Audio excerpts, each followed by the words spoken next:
Number 5. St. Clair's fingernails and her hair. Now, some people say that fingernails and hair continue to grow after the body passes away. This is commonly repeated, but actually not true, because rather it's the skin around the fingernails retracting that gives the illusion that the fingernails are still growing.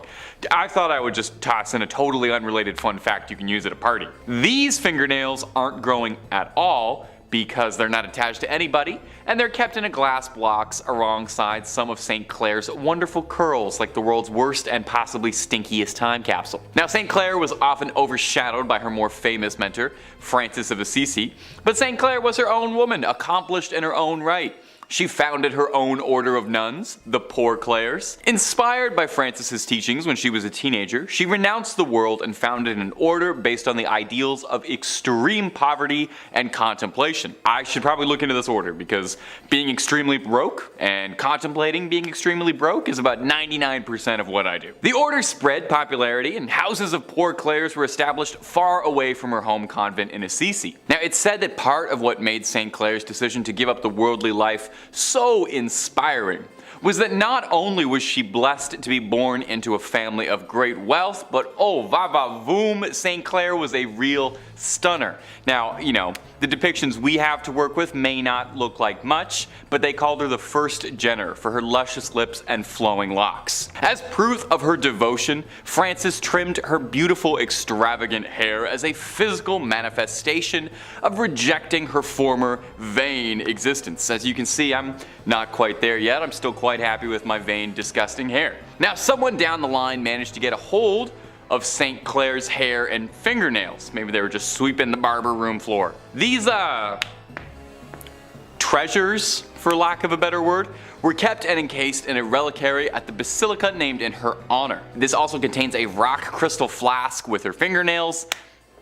Really not sure why anyone felt they needed to keep that. I'm not sure how holy these are, but hey, I'm not a saint or a bishop or a pope or any of that stuff. I'm just a YouTuber and I'm barely that even. But if you want to hear more of me narrating some of these strange and peculiar parts of the big globe we share, Top 5 Scary is the place to be. We got a little something for everyone. So make sure you click on through, like this video, subscribe, and hit that little bell, and we can keep on bringing you screams every single day, twice a day, and then some. But do that at the end of this video, okay? We got way more weird Catholic relics coming up for you. Number 4, papal hearts. You know, they say some people wear their hearts on their sleeves, and some people collect 22 hearts in marble urns inside a beautiful reliquary. We all have our hobbies. We all collect things. Just make sure those hearts are still in their original packaging, otherwise, you know, they're totally worthless. Well, these aren't just regular old hearts. These are the hearts of 22 former popes. Obviously they're former popes if their hearts are, obviously. At the Church of Santi Vincenzo e Anastasio a Trivia.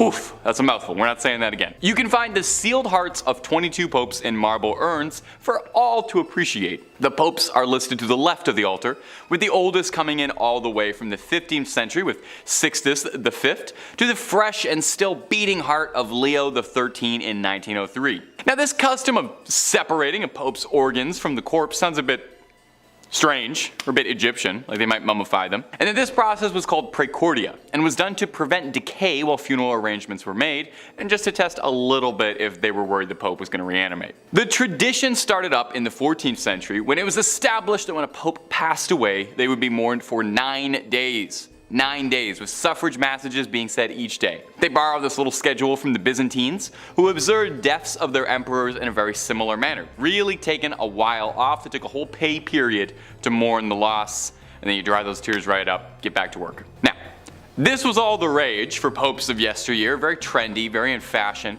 But Pope Pius X in 1914 had a change of heart when he expressly forbade it in his burial and will.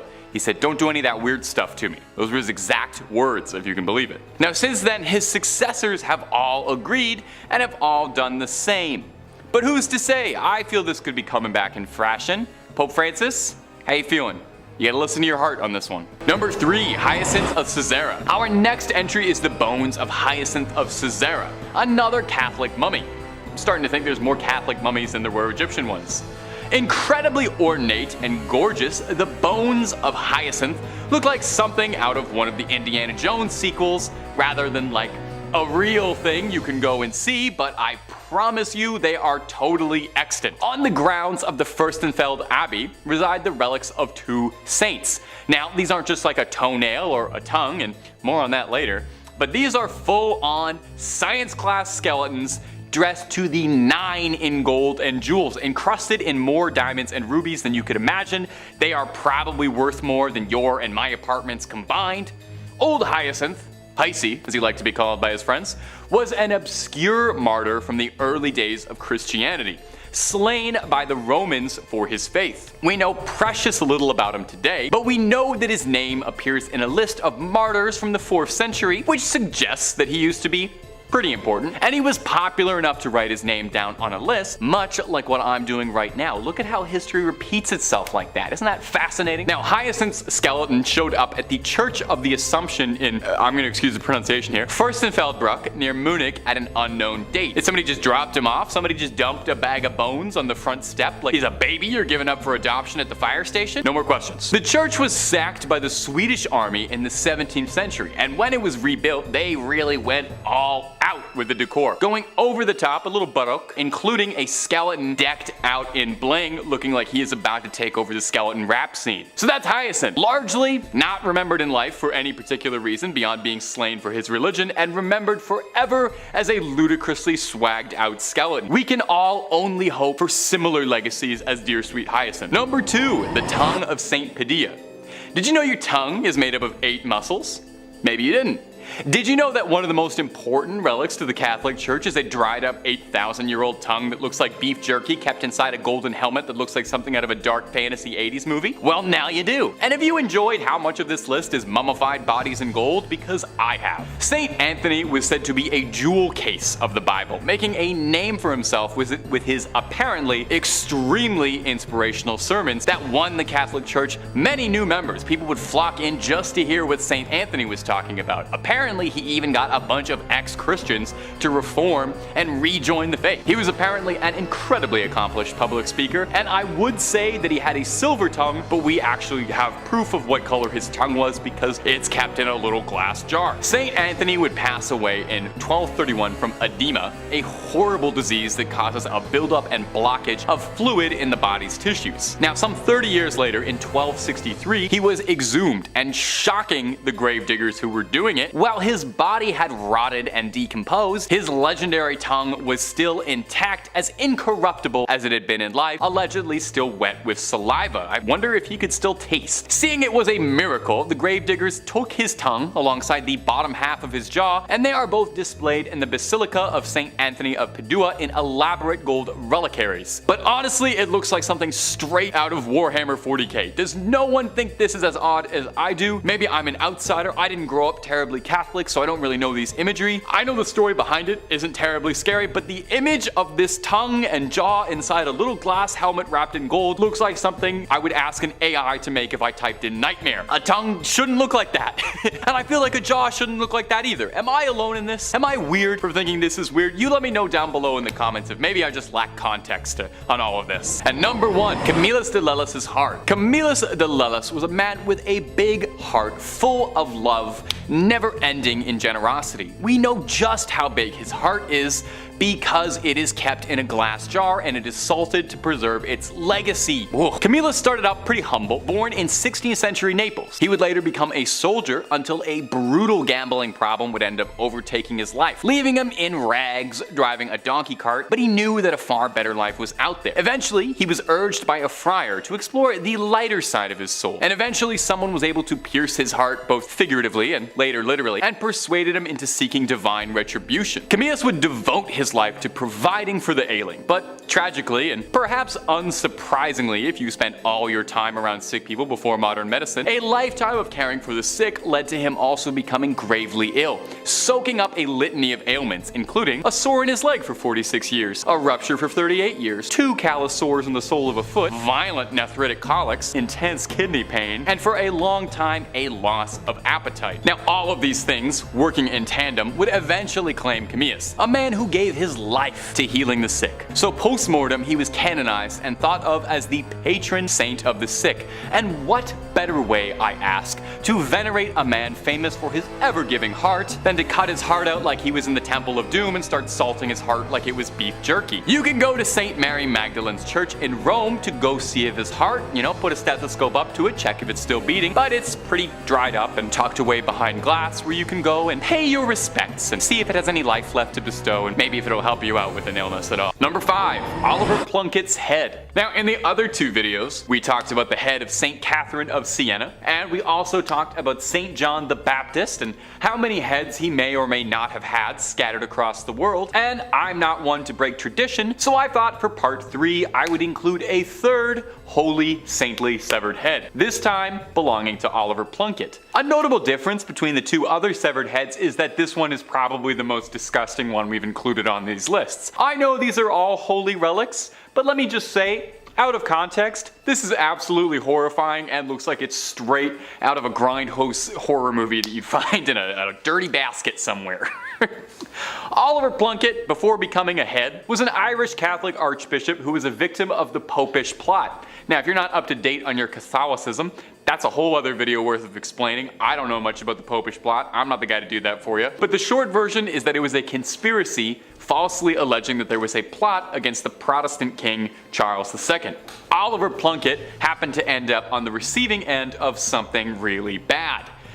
Namely, he was executed, which is pretty bad. But they really went out of their way to destroy Oliver Plunkett, his public image, his body. They called his praising of the Roman Catholic Church high treason, and his punishment was a slow and arduous death. He was hung, drawn, and finally quartered. And just in case there were any odds of him pulling through on a miraculous recovery, as a final effort, they yeeted his head into a fire, where it was rescued by a friend of Plunkett. I'd like to think I would do that for my friends. Well, after being recovered, the head was rescued and stored hidden away in a nunnery, eventually brought to Ireland in 1995, where he's now kept on display in the National Shrine to the Saint. He was canonized for his troubles, and he is the first new Irish saint in about 700 years. It's high time for some new blood, I think. So, you can go, you can pay your respects to him, and maybe offer him some skin cream, because that skin's looking a little dry. And if you're looking for more creepy videos on weird relics or all sorts of strange things, Top 5 Scary has all of that and then some.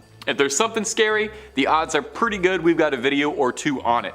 And if you haven't already, subscribe, hit that bell for more videos every single day. But do that at the end of this video, okay? We got way more weird Catholic relics coming up for you. Number 4, St. Teresas Hand. Now, if you've watched our other videos on this subject, then no doubt you're already very familiar with the practice of making remnants of saints into relics. Now, something that's directly from a saint is called a first-class relic. That means it's something that came off of their body, their hair, their fingernails, a vial of their fluids, or in the case of the lovely St. Teresa, her whole hand. Encased in a beautiful, ornate golden reliquary with gems all over the knuckles, and the editors are goofing off because that's just a picture of the Infinity Gauntlet from Avengers Endgame.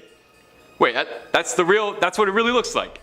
Yeah, it seems that Marvel Studios was more than inspired by the incorruptible St. Teresa's hand when designing the weapon that would give Thanos the power to wipe out half the universe. Throw a comparison pic of them side by side, they're almost indistinguishable. I'm not 100% certain if there's any symbolism or connection there, but I'm sure St. Teresa would love to know she was involved. She was a huge fan of the Marvel Cinematic Universe and all the things they do. When St. Teresa of Avila passed away, the sisters of her convent buried her with the hopes of keeping her holy body with them. 9 months later, she was exhumed, only to discover that her body was intact.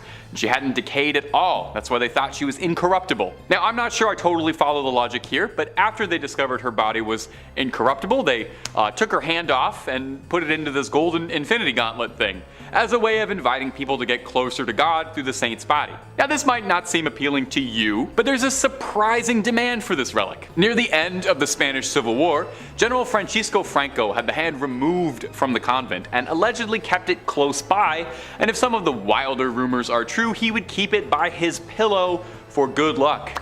You really gotta hand it to him. He was a devout follower of the faith. Today, you can find the hand in Iglesia de Nuestra Señora de la Merced in Ronda, Andalusia, and you don't even have to rip a stone out of the Vision's forehead to get a good look at this gauntlet. Number 3. The Holy Souls of Purgatory. Purgatory, in Catholic belief, is kind of like a giant waiting room while the upper management figures out just where exactly they're going to find a good spot that's best for you. Well, that's simplifying it a bit, obviously. The soul is thought to be stranded in purgatory until it atones for its earthly sins, but you can hurry the process up just a little bit if your loved ones back on earth are praying for you. In the back of the Chiesa del Sacro Cuore del Suffragio de Piccolo Museo del Purgatorio, or Museum of the Holy Souls in Purgatory, holds a collection of relics that have been singed by the hands of the souls of those trapped in purgatory. These burned handprints are believed to be the souls trying to communicate that their loved ones need to pray harder. I don't know about you, but I would definitely start praying real hard if burned handprints started showing up in my books, but I would be praying for an exorcist, more likely. Now, this is kind of interesting, and I didn't even know this. Purgatory isn't even mentioned directly in the Bible, but the concept of purgatory dates back to the 11th century. This notion that trapped souls needed to be freed came from a story told to the Abbot Odilo of Cluny by a monk returning from the Holy Land. He told this story about how this ship had been wrecked, that he'd been cast ashore on a mysterious island, and a hermit who lived on the island related his own story of a chasm from which screams of trapped souls and demonic flames rose and ravaged. He told of how the demons would complain about losing souls when your loved ones would pray for their behalf. So November 2nd was established as All Souls Day. Everybody, all the souls. Where it was believed that prayers by the living could help get all of those trapped dead in purgatory loose. You know, it's kind of like that one episode of The Simpsons where the town comes together to get Bart out of the well. It's a similar enough concept, you know. They sang a song, you pray, souls get out, Bart gets out, pretty much one and the same. This particular collection of burned relics in particular, though, was collected when Victor Jouet, the missionary behind the collection, experienced a fire that burned part of the original suffragio, leaving behind a scorched image of a face that he believed was a trapped soul. Now, again, just me personally, but if I saw a face burned into one of my possessions, I would move entirely, call an exorcist, be putting salt circles around my feet for the rest of my life, but I appreciate what he did too. Number 2, the Santa Maria della Concesione Crypts. Whew, my Italian is not as good as it should be. Inside the Santa Maria della Concesione crypts, as many as 4,000 friars lie here. Well, lie is probably the wrong word, as they hang here is probably a more accurate description, as these 4,000 bodies are hanging from the rafters, decorating the space of every inch of the church. Now, it might seem a bit grim or beautiful, depending on your twisted point of view. We're a scary channel, I ain't gonna judge you. There's a certain chic to it. But I wouldn't be surprised if they have to spend a few hundred a month on keeping air fresheners and incense just running all the time there. Now, you might reasonably be wondering, hey, why do they hang bones from the wall like they're throwing a Halloween party and no one went to the store to get actual decorations and they had to make do with what they had? Well, they're not just festive. The practice dates back from the 16th century when the Capuchin friars, not named after the monkey but because of the hoods they wore, left the friary of St. Bonaventure to come live at Santa Maria della Concesione. They were ordered by the Pope's brother at the time to bring the remains of deceased friars with them to their new home so that all the Capuchins could lie together. With a huge amount of bodies on their hands, the brothers decided to get a little fun with it and decorate the walls of the crypts with their bones as a way of reminding them that death comes for all of them. Surely there's a slightly easier way to remind you of the ever-present mortality that hangs over us than literally hanging a bunch of pelvises to the buttresses, but what do I know? A plaque in the crypt reads, "What you are now, we once were. What we are now, you shall be," which is grim. No way around it. The crypt contains a little bit of everything inside you. Crypt of skulls, lovely load of leg bones, and the star of the show is definitely the crypt of pelvises. Oh, make sure you get a photo in there. Make sure you grab a fridge magnet from the Pelvis Room gift shop. And number 1, St. John the Baptist's many heads. They say 2 heads are better than 1, which might be proof of what a great man St. John the Baptist is, because no one can seem to agree how many heads the guy actually had. The saint's head was supposedly brought back from Constantinople in 1206 by the crusader Wallen de Sarton, but it seems this happened more than a few times, since 3 different shrines across the globe all claim to have the original head of St. John the Baptist, and no one's able to clear this up anytime soon. St. John was a forerunner of Jesus Christ, and the New Testament says that John was beheaded by Herod around 28 CE as a punishment for criticizing his recent divorce. Yeesh. Paintings of the beheading depicted on a silver platter, which is a nice way to get a severed head, I think. I don't know if I ever want a head delivered to me, but if I had to, I would want it on a silver platter. According to the legend, there really was a silver platter his head was delivered on that made its way to Constantinople or Istanbul, but was sold by the Crusaders in order to pay for his travels back. John's head was on display in the Amiens Cathedral up until the French Revolution, where they confiscated all church treasures, and it would eventually return home in 1816, then going all the way back to Rome from Greek monks who brought it to a shrine decorated with beautiful stained glass, one panel depicting the head on a silver platter. You think you wouldn't want to remember that? Well, here's where the trouble comes in. A German museum in Munich also takes great pride in having St. John's head. The Munich Residence Museum contains a bunch of other holy relics, but their most prized is the alleged St. John's head, although no one really knows how it got there. This skull is wrapped in cloth and heavily interred with gems. Now 2 would be impressive, but St. John's got a crowd worth of heads because he's got 3.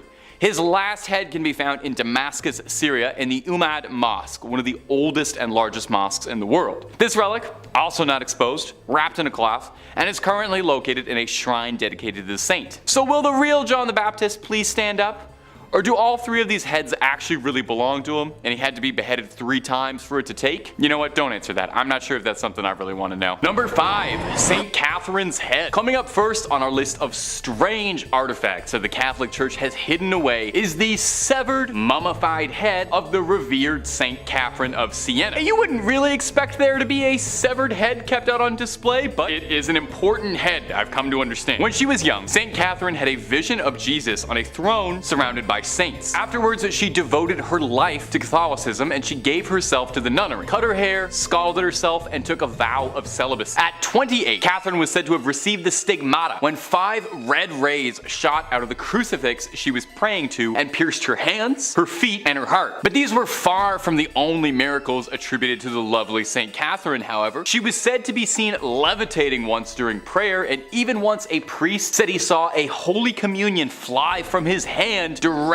into her mouth. Now, I will be honest, that does make her sound a bit like a saintly golden retriever, but okay. Catherine would pass at the young age of 33 and would be canonized a century later. If you don't know, that's a fancy word for being made into a saint post-mortem. While she passed in Rome, there was some disagreement as to where the young saint should be laid to rest eternally. Her hometown of Siena quite wanted her body back. Her spiritual leader, Raymond of Capua, knew he wouldn't really be able to smuggle her entire body past guards in Rome, so he elected to just take her head in a bag, which normally would be terrifying behavior, but it's good here. The story goes that when the guards intercepted Raymond, he prayed to Catherine, and when they looked inside his sack, they found naught but a collection of rose petals and not a severed head. Her final miracle. Now, the head was placed in a reliquary. That's a difficult word to say, especially on a teleprompter. The head was placed in a reliquary where it still remains today, and you can go and pray to it, and I promise it's not gonna blink or anything at you, even though it looks like it just might. And if you're looking for way more stories of creepy relics locked away, haunted object, cursed things, cryptids,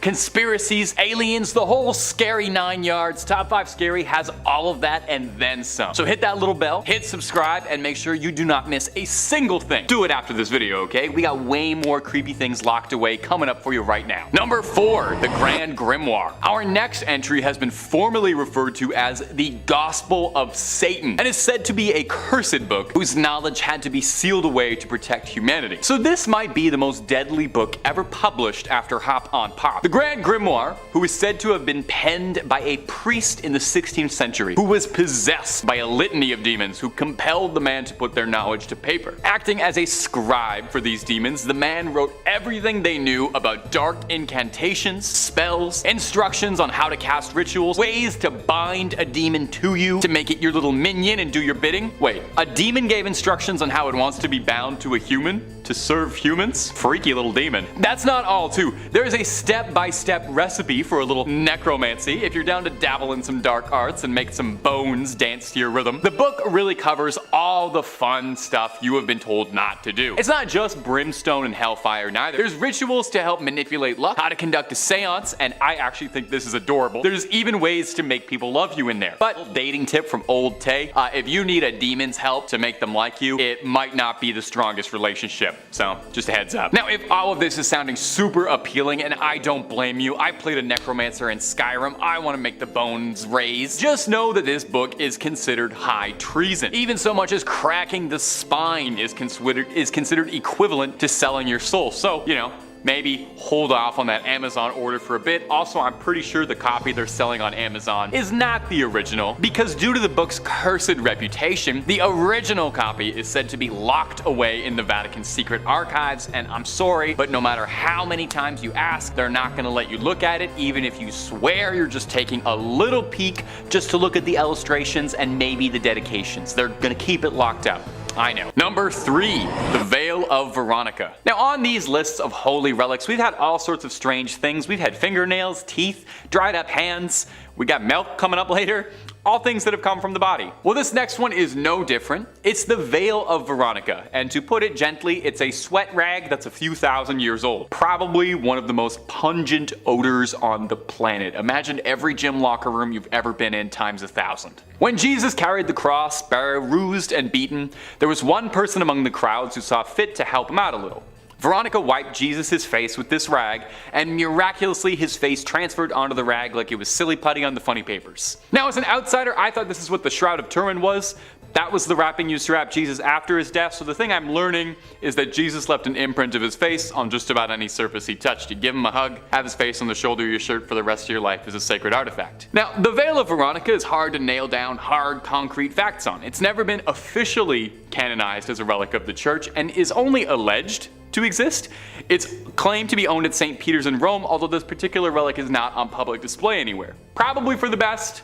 Honestly don't know if I want to see a 2,000-year-old sweat stain. The ones underneath my shirts are bad enough. Now it might sound like I'm being disparaging, referring to this relic multiple times as a sweat rag or a sweat stain, but I would like to offer this. The Latin name for the veil is sudarium. Sudarium literally translates to sweat cloth, so even the official churchly terminology for this relic acknowledges that it's just a stinky rag that has some sweat on it, but a holy stinky rag that has some sweat on it. Number 2, Mother Mary's milk. We're gonna do our best to get through this, I promise. Mother's Milk might be my favorite Red Hot Chili Peppers album, it's my favorite character on The Boys, and it might just be one of the oddest relics on a series of odd relics that's all the way to part 3. Took a lot of restraint to not put this in the first 2, but we're on part 3, so here it is now. As incredibly odd as it may sound, the Virgin Mary's milk is considered a relic of the Catholic Church. I hope they've been keeping that in the fridge, lest it spoils. Does holy milk spoil? Is everything I've said in this video profoundly heretical? There is a church called the Church of Milk Grotto, built outside Bethlehem. The history goes that the Madonna and Child had taken refuge in this cave,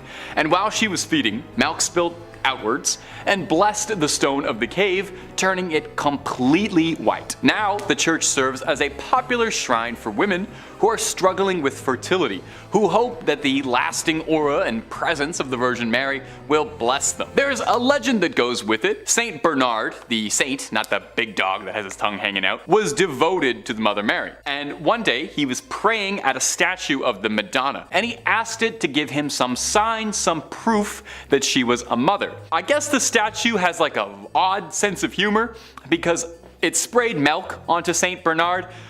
Depending on the variation of the story, either his eye or in his mouth. I saw a lot of really interesting paintings depicting this scene, and editors, I hope you're having so much fun trying to find photos for this one. I am so sorry.